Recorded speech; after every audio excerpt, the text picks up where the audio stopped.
Koplitz. And Mr. Koplitz, you're a little bit soft-spoken. That microphone does move, so if you could just sit a little bit closer. Thank you very much. Mr. Koplitz, before we get started with the questions pertaining to this case, have you had some issues in the past with some addiction issues? Yes, ma'am. And have you committed some crimes in your past as well? Yes, ma'am. And how many convictions do you have? 37, ma'am. Mr. Koplitz, do you know the defendant in this case, Kristopher Torgerson? Yes, ma'am. And is he in the courtroom today? Yes, ma'am. For identification purposes, could you point to where he's sitting and just identify an item of clothing?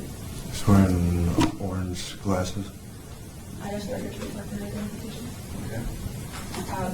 How did you know Mr. Torgerson, or how do you know him? I met him while serving a sentence in Huber. Did you say in Huber? Yes, ma'am. What is Huber? Huber is a work release through the county jail. Do you know when you met Mr. Torgerson? In 2010. And do you remember meeting with Detective Holtz, the lady to my left, on October 28th of 2011? Yes, ma'am. And was that specifically related to the investigation of the disappearance of Stephanie Lowe? Yes, ma'am. And did Detective Holtz ask you about some...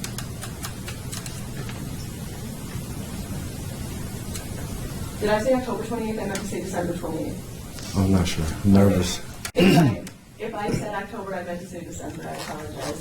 December 28th of 2011. Yes, ma'am. Okay. In that conversation that you had with Detective Holtz, did you relay some information that the defendant, Kristopher Torgerson, had relayed to you, specifically related to the disappearance of Stephanie Lowe? Yes, ma'am. And specifically related to the disappearance, could you tell the jury and the court what Kristopher Torgerson asked you or told you? Yes, ma'am. He asked me to, he initially told me that he had killed Stephanie Lowe. And that, I'm sorry, I'm just having trouble hearing. He had told me that he killed Stephanie Lowe, and that he asked me if I would go and help him remove the body and put her somewhere else, and he mentioned something about taking her hands off. Okay, let's talk about that a little bit. Now, we talked about the fact that you met with Detective Holtz in December of 2011. Do you remember when your conversation with Kristopher Torgerson took place? If you know. I don't recall right now. Was it a long time before you met with the detective, or less than a year, more than a year? 5 months, maybe.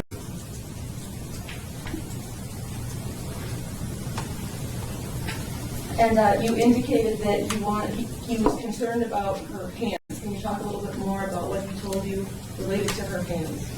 He said that she had scratched him.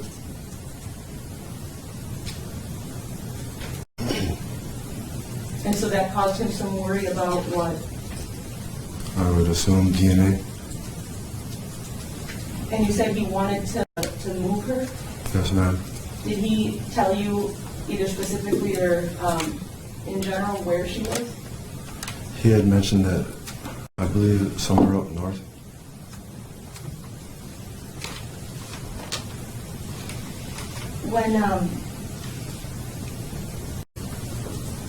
When Mr. Torgerson had talked to you, you indicated that he had some concerns and wanted to have her moved. Did he say why he thought she should be moved, besides the DNA that you already referenced? He had talked about the hunting season that was coming in, and he was afraid someone would find her.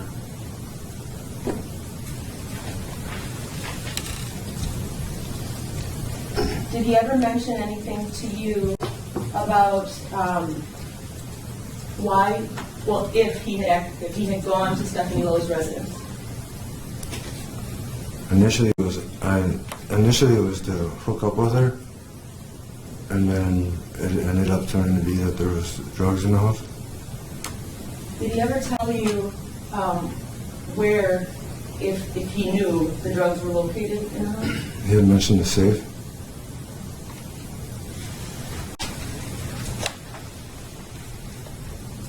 Did he mention to you whether or not he knew that she was home alone at the time that he went there to her residence? I don't recall. Did he indicate to you whether or not he was aware that her boyfriend was in jail? Yes, ma'am. What did he say? He had said that, he had just said that specifically. That her boyfriend was in jail? Yeah. You indicated that Mr. Torgerson told you she was somewhere up north.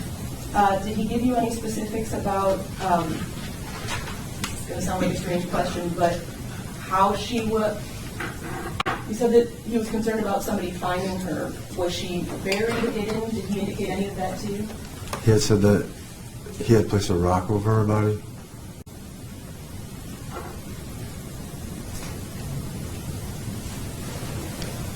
When he said to you that he had killed Stephanie Lowe, did he say, I killed her, we killed her, something else? Do you remember? He said I.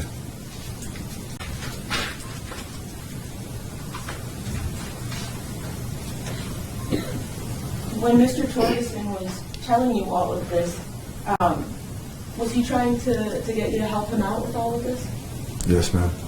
What specifically, if you recall, did he say to you about that? He just mentioned that he felt that he could trust me and that he really needed my help. Did he indicate to you in these conversations how he killed Stephanie? He had mentioned a knife and that during the process of stabbing Miss Stephanie that it had broke. Did the knife get broken? Yes, ma'am.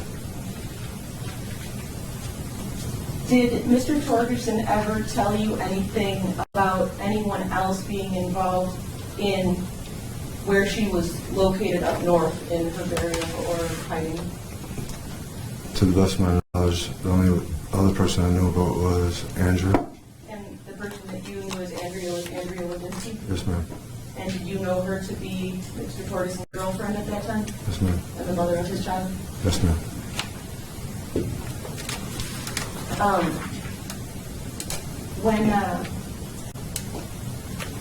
Has the state offered you anything, or have you gotten any benefit from testifying or coming forward in this case? None, ma'am. And in fact, the officers asked you why you came forward. Do you remember what you told them? An innocent person that's lost their life.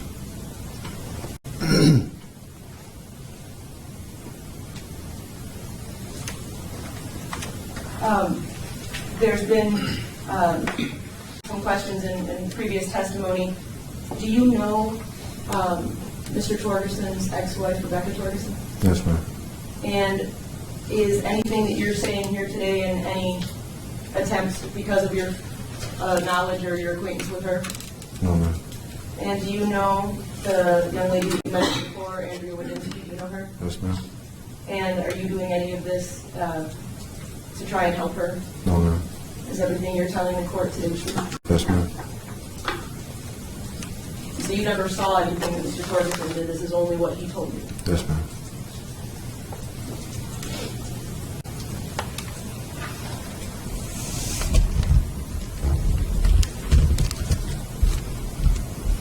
When Mr. Torgerson was telling you all of this, were you, was it making you uncomfortable? Definitely. And in fact, you asked him to stop talking about it, right? Yes, ma'am. And do you know Mr. Torgerson by any nicknames? The alias is Spider. I don't think I have any other questions for you. Yeah. Mr. Romo? Yes, sir. Good morning, sir. Good morning, sir. You are 40 years of age today? No, Or it's at this time? 39, sir. 39. Let me make sure I understand a few things, okay? You met Kristopher Torgerson for the first time when the two of you fellows were on work release in the Marathon County Jail, right? Mm-hmm. You got to Yes, sir. Yes, sir. You don't have to say sir, just yes. So the court reporter can take it down, okay? Yes. Yes. So I want to get a time frame so I can understand your testimony, okay? When was that work release meet? Roughly, Mr. Koplitz. I believe it was from March to June.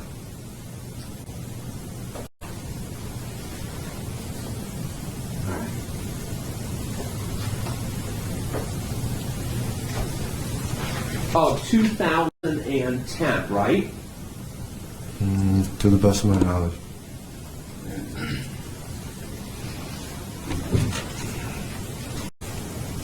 Well, here. You meet with Detective Jennifer Holtz on December 28, 2011. So Christmas time. You with me? Yes. All right. So maybe you think you met Torgerson in the Marathon County Jail 18 months prior to that, a year and a half prior? Sir, I could have had the dates wrong. Well, let's try this then. And it's a long time ago, right? Yes, sir. So let's just try this. When Jennifer Holtz meets with you on Christmas time 2011, how long roughly, Mr. Koplitz, before that did you meet Torgerson? Roughly. 8 months. Huh? 8 months? So that would put it about April 2011, right? Yes. No, yeah. 8 months. Yeah. Sometime between April 2011 and December 2011 is when Torgerson made these statements to you about the horrible things he did, right? Yes. Within that 8-month period. It would have been July or August of that year I met him. All right. So, if you meet Torgerson in April 2014, 2011, you think it's in July 2011 that he makes these incriminating statements to you, right? Yes. And then 5 months later in December 2011, you're going to reveal it to police, right? Yes.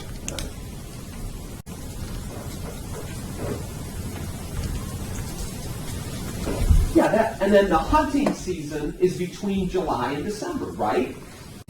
Hunting season generally starts in October. Between July and December. Between Torgerson making Yes. statements to you and your talk to the police, right? Yes.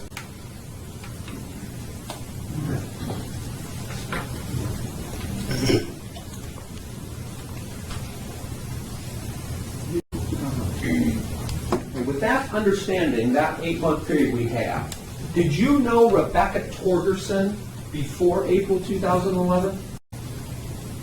No. Did you meet Rebecca Torgerson when then? Through Chris? Through the defendant, Spider Kristopher Torgerson. Yes.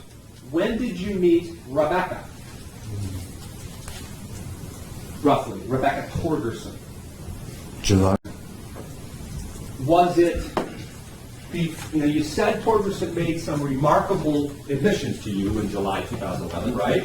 So July, August. July or August, okay? July or August. Did you meet Rebecca Torgerson before or after those admissions? After.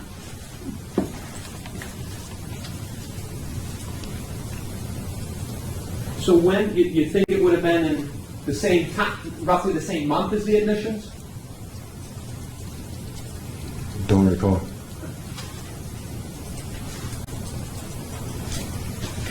But you took up a relationship with Rebecca whenever that period was, right?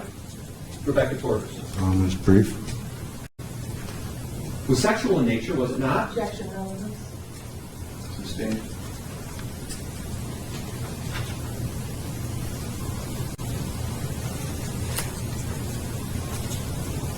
Your relationship with Rebecca was brief? Yes. And then, 5 months after Mr. Torgerson makes these assertions to you, you talk to the police. Why the delay in talking to the police? I'm not sure.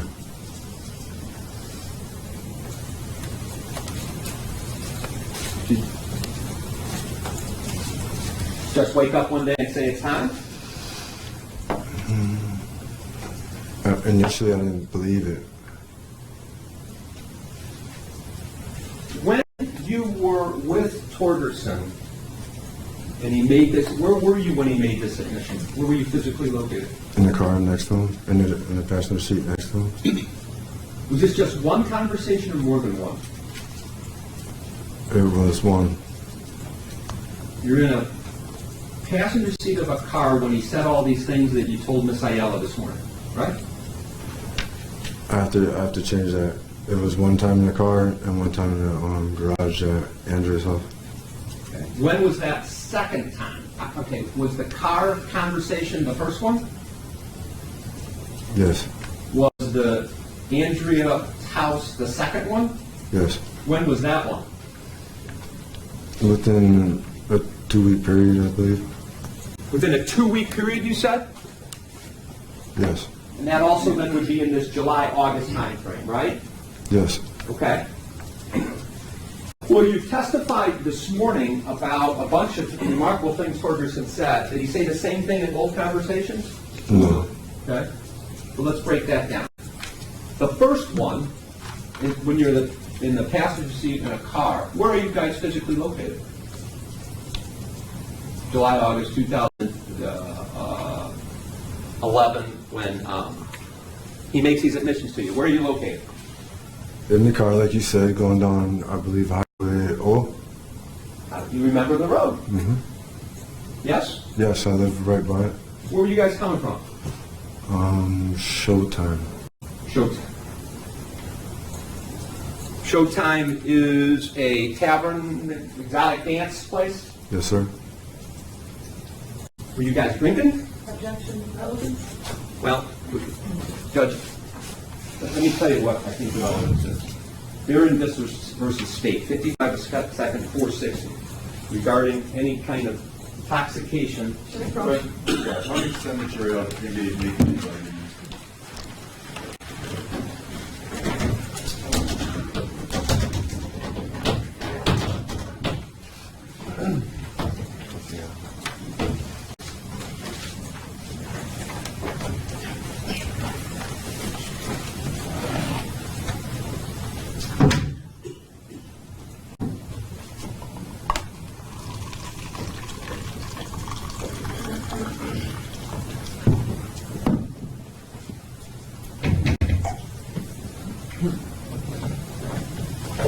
Maybe see.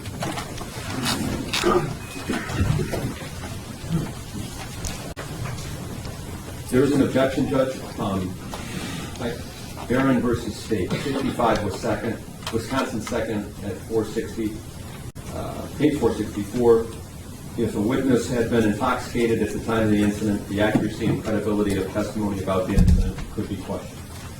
And I guess perhaps we could do an offer of proof outside the presence of the jury, ask Mr. Koplitz if he was intoxicated, so it doesn't potentially influence them. If he was, then the court can make a ruling. If he was not, then I'd ask for it to be found not relevant. Judge, if he says he's not intoxicated, then I haven't elicited the evidence that I'm seeking. Why does that need to be done outside the presence of the jury? Well, let's go ahead and do it anyway. Okay, so I'm making an offer of proof under Barron versus State, essentially, okay? Mr. Koplitz, the conversation that you had with Mr. Torgerson, you're in a passenger seat of his vehicle, Highway O, having left Showtime. You with me so far? Yes, sir. July or August of 2011, right? Yes. Were you under the influence of alcohol? Yes. There's going to be some additional information about his state of mind that I'm going to ask. So may I continue with the proffer? Were you under the influence of any controlled substances? Yes. What kinds? Methamphetamines. And I intend to ask the same, may I continue? Because I'm going to ask you about the second conversation, same same issues. There was a second conversation within, I think you said, a couple of weeks period, correct? Yes. Okay. This is the Andrea Wadinsky garage conversation, Yes. where Mr. Torgerson made additional incriminating statements to you. Yes. Yes? Yes. Sorry, I just got to make sure it gets out.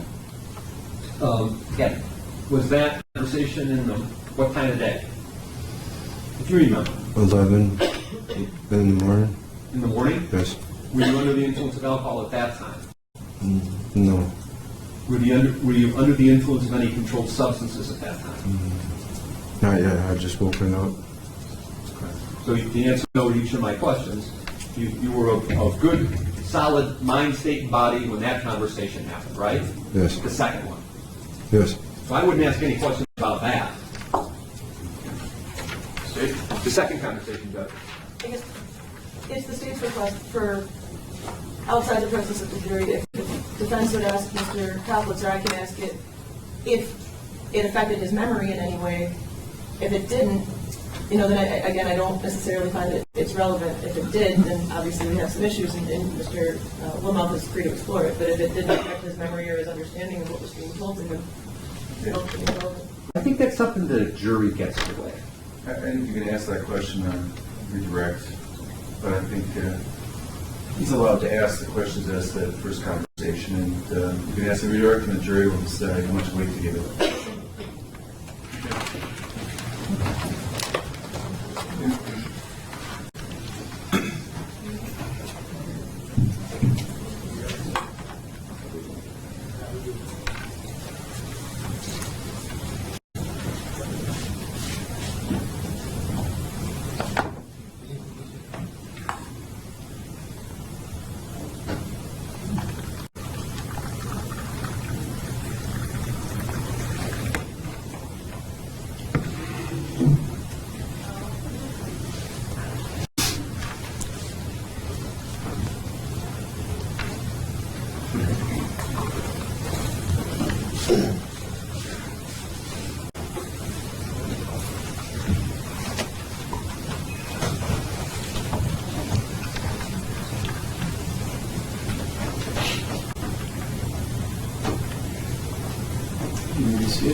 Yes, sir. Where we left off was the first incriminating conversation you had with Porter. You with me? Yes.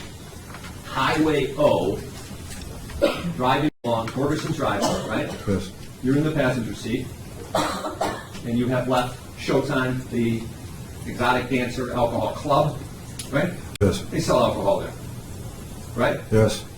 Sorry, got to answer. Was this in the middle of the night, this conversation? Yes. Were you under the influence of alcohol when it was going on? Yes. Were you under the influence of any controlled substances when the conversation was going on? Yes. Which drug? Methamphetamines.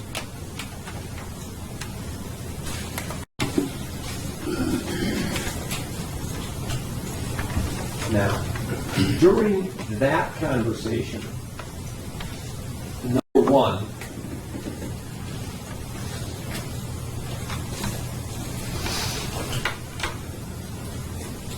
is that the conversation where he said he killed Stephanie Rowe? Or was that the second conversation? It was the first conversation, sir. In the first conversation, is that the one where he says you've got to take her hands off? Yes. Is that the conversation in which he tells you, according to you, she scratched him? Yes. Is that the conversation where he says she's up north Yes. and that hunting season is coming? Yes. Is that the conversation when he tells you that his intent in going to the apartment of Stephanie Lowe on the date in question was to have sex with her? I don't recall. But he, at one point, said that, right? You remember that? Yes. Is it the first conversation where he told you that how he killed the woman? Can you say it one more time? Yeah. And was it the first conversation when he said how he killed Stephanie Lowe? Yes. So was it in that conversation that he told you he stabbed her and the knife broke? Yes.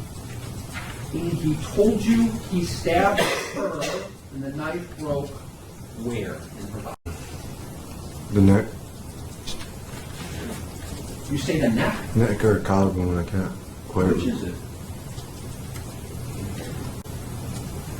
I have to say the neck. If I were to tell you that when you met with Detective Holtz, Christmas time 2011, you didn't say collarbone, you said neck.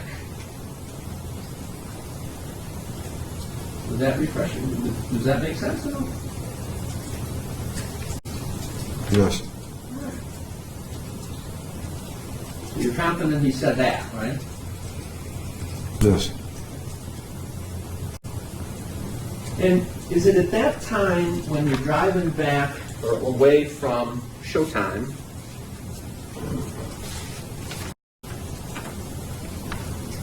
when Torgerson said he was laying next to her in the bed when he stabbed her in the neck?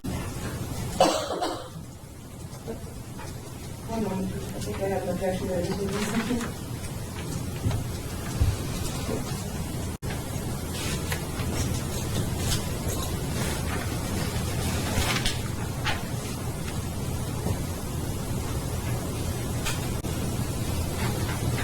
Judge, there's an objection. No, there is an objection. If Attorney Wilmoth is reading from the report, it's not exactly what was in the report, so I'd object to the phrasing of the question.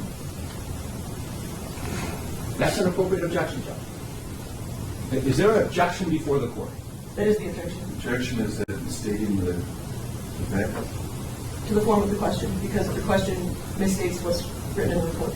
That's cross-examination material, is it not, sir? It was, Go ahead. Do we have an objection before the court? that is the objection. Okay, I will overrule the objection.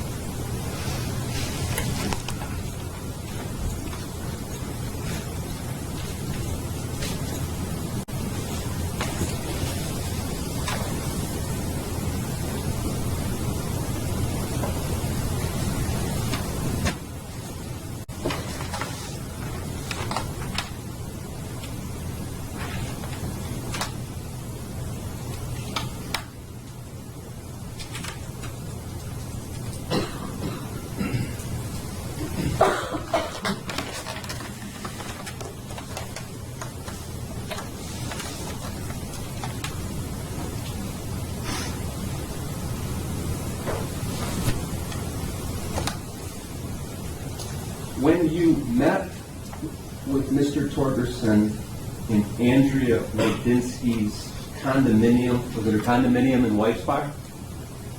Yes. That was a couple of weeks after the Showtime venture, right? Yes. So we're still in the July or August period of time? Yes. He added to the tale of what happened to Stephanie Lowe or not? I don't understand. Was there more? What he said to you, was there more? Than what we covered in the first conversation? Just that his boat and Jeep were confiscated due to a search of the dollar, I believe. I didn't hear a word what you said. He had mentioned that he used to have a Jeep and a boat, but the police took it because the dog hit on the tarp. Anything else in that second conversation? No.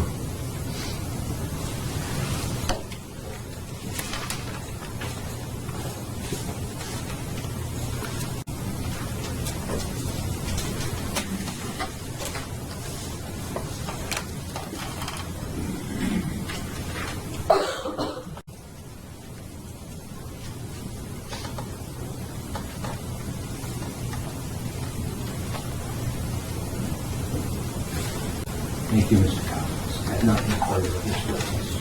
Redirect? Yes, sir. Mr. Koplitz, on the date that you were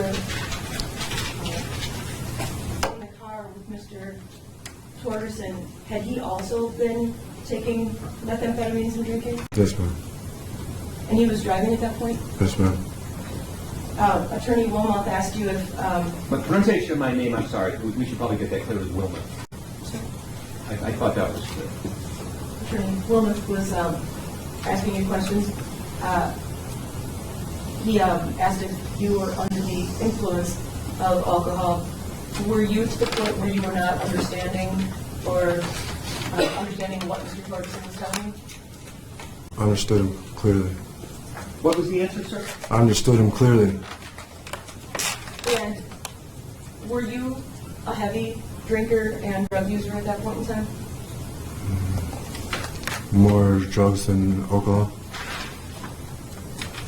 The drugs and alcohol that you were taking on that date, has that affected your memory related specifically to this case at all? No, ma'am. I don't know if I'll object and move to strike. I don't know if he's capable of rendering an opinion in that regard. That may be of the likes of expert testimony.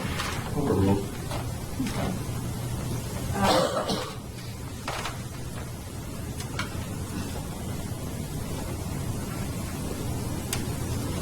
Attorney Wilmoth, I apologize for the mispronunciation, sir, had asked you about the first conversation versus the second conversation that you had with Mr. Torgerson. There was a report made by Detective Holtz in which that's outlined. I'm not going to ask you to testify from it, but would reviewing that refresh your recollection as to maybe some additional information that took place in that second conversation? I'm sure it would. Okay. I'm looking at State's Discovery 1246. The second full, well, I guess it's third full paragraph though. I have the report. Now again, I'm asking you not to testify from this, but to look at the third full paragraph down on that page. I have it outlined in blue. And then when you're done reviewing, let me know if that has in fact refreshed your recollection.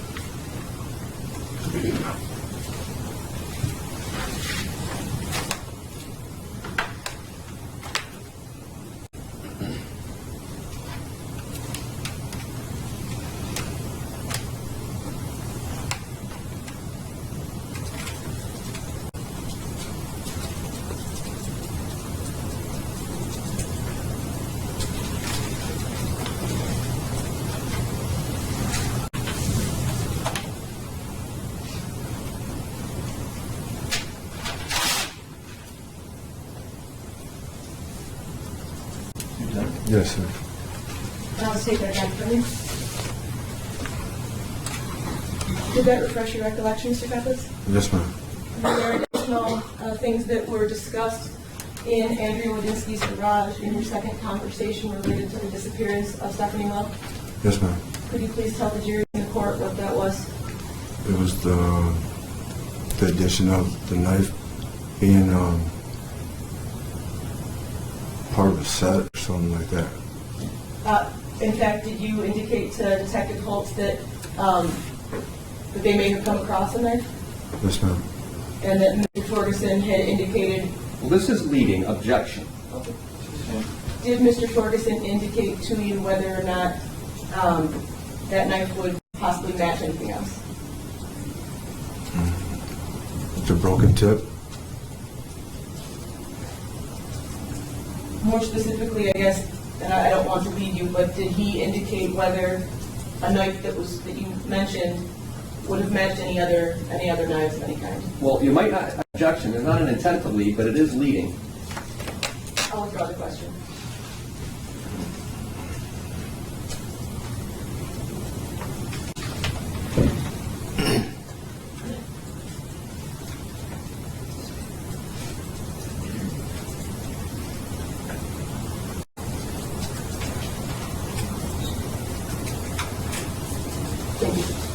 What, if anything, did Mr. Torgerson tell you about the knife that would potentially be found matching any other knives? That Andrea's mother had turned in or said something to the police about the set of them. I didn't hear it. About what? That there was a set, it was a knife to a set that Andrew's mother owned. And that would be Andrea Wadinsky's? Yes, ma'am.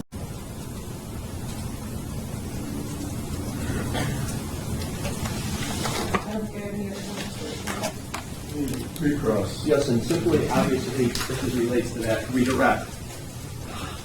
What do we remember the quantity of methamphetamine you consumed on the evening in July and August, or August when you did the trip from Showtime?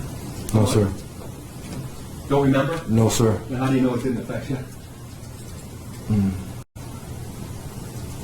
I'm sure it affected me some.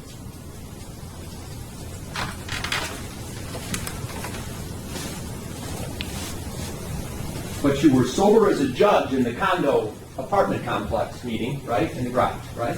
Yes. That's in the morning, right? Yes. And it's during that conversation, as I understand your testimony, that Torgerson said, Andrea's mother, do you know who she is? Yes. You know her, right? Yes. Because you know Andrea, right? Ms. Radinsky. You've known her since childhood. Yes. Torgerson allegedly told you Andrea's mother sent in a set of knives to who? The police? Yes.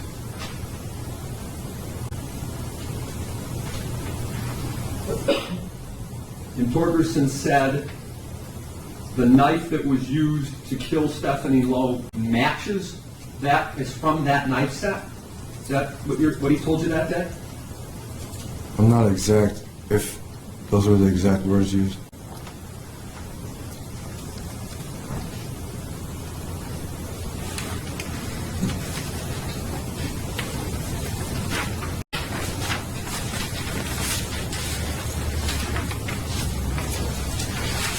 At one time, do you remember, write that, on December 28, 2011, when you met with Detective Holtz, do you remember, did you ever tell her that you weren't sure about the sincerity, the truthfulness of what Torgerson was telling you? Objection, this is outside the scope of the hearing. Sustained. Done. Thanks, sir. Okay, thank you, sir. Mr. Brown? May I ask if you release from the scene? No objection, Your Honor. Okay, you're released from the stand. We may have to have a similar recess related to the next witness, Judge. Okay. We'll take a 5-10-minute recess. I think 10 would be wise. Okay, 10-minute recess.